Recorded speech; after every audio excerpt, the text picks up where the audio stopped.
दोस्तों, भक्ति मार्ग के प्रमुख कवियों में से एक सूरदास का जन्म दिल्ली के करीब सीही नाम की जगह पर हुआ। उनके जन्म के साल के बारे में दो अलग अलग दावे किए जाते हैं। कुछ लोग कहते हैं कि उनका जन्म साल 1478 में हुआ और कुछ लोग कहते हैं कि उनका जन्म 1483 में। सूरदास वैसे जन्म से अंधे थे, यानी सूरदास नेत्रहीन थे। दोनों आंखें नहीं थीं, इसके बावजूद सब कुछ देख लिया करते थे।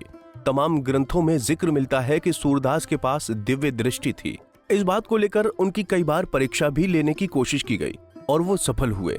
स्वामी नित्यानंद चरणदास पेंगुई से प्रकाशित अपनी किताब में सूरदास को लेकर लिखते हैं कि चूंकि सूरदास बचपन से ही नेत्रहीन थे, इसलिए उनकी ढंग से देखभाल नहीं हो पाई। परिवार वाले भी अपेक्षा करते थे, उनके माता पिता बहुत गरीब थे। पर एक बार सूरदास की दयनीय हालत देखकर एक दुकानदार ने उन्हें 2 सोने के सिक्के दे दिए। सूरदास अपने घर लौटे तो माता पिता को सिक्के सौंप दिए। परिवार ने तय किया कि उन सोने के सिक्कों से अगले दिन घर का सामान खरीदेंगे। सिक्कों को कपड़े की एक थैली में रखकर सो गए। रात में एक चूहा थैली लेकर भाग गया। अगली सुबह जब सूरदास के माता पिता को थैली नहीं मिली तो वो अपने भाग्य को कोसने लगे। नित्यानंद चरणदास लिखते हैं कि इस पर सूरदास का दिल पसीज गया। उन्होंने अपने माता पिता के सामने शर्त रखी कि अगर वो बता दें कि सिक्के कहाँ हैं तो उन्हें घर छोड़ने की अनुमति देनी होगी। उनके माता पिता तैयार हो गए। फिर सूरदास माता पिता को ठीक उसी जगह ले गए जहां चूहे ने सिक्के वाला थैला छुपा कर रखा था। उनके माता पिता दंग रह गए। घर त्यागने के बाद सूरदास ने करीब 8 मूल दूर एक पेड़ के नीचे बैठे ही थे कि एक जमींदार अपनी खोई हुई गायों को तलाशता हुआ आया। उसने सूरदास से गायों के बारे में पूछा।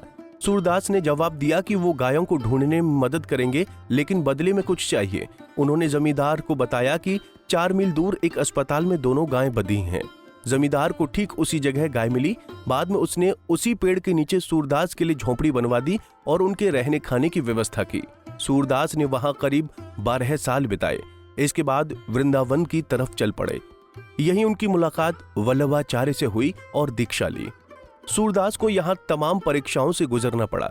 गोवर्धन में रहते हुए वो कई बार गोकुल जाया करते थे। वहां वल्लभाचार्य के बेटे विट्ठलनाथ रहा करते थे, जिनके पास भगवान कृष्ण की एक सुंदर प्रतिमा थी। उसका हर दिन श्रृंगार होता था। जब पर्दे हटते तभी लोगों को पता लगता कि उस दिन भगवान का कैसा श्रृंगार है। पर सूरदास को पहले से ही सब पता लग जाता और उसी श्रृंगार पर भजन गाते।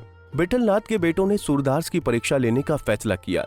एक दिन भगवान कृष्ण के गले और कमर में कुछ मोतियों के अलावा कोई वस्तु नहीं पहनाई थी। श्रृंगार के दौरान पर्दे बंद थे और सूरदास बाहर बैठे थे। जब पर्दा खुला तो विट्ठलनाथ के बेटों ने कहा, सूरदास जी, कृपा प्रभु के श्रृंगार पर कुछ कीर्तन गाएं। सूरदास ने गाया, देखो री हरि नगम नंगा, जल सुत भूषण अंग विराजत, वसन हीट छवि उठत तरंगा, अंग अंग प्रति अमित माधुरी, निरखत लज्जित कोट अनंगा। सूरदास का भजन सुनकर वल्लभाचार्य के बेटे दंग रह गए। बाद में जब वल्लभाचार्य को पूरी घटना बताई तो वो मुस्कुराने लगे। तो दोस्तों, उम्मीद है जानकारी पसंद आई होगी। वीडियो कैसी लगी कमेंट करके जरूर बताएं।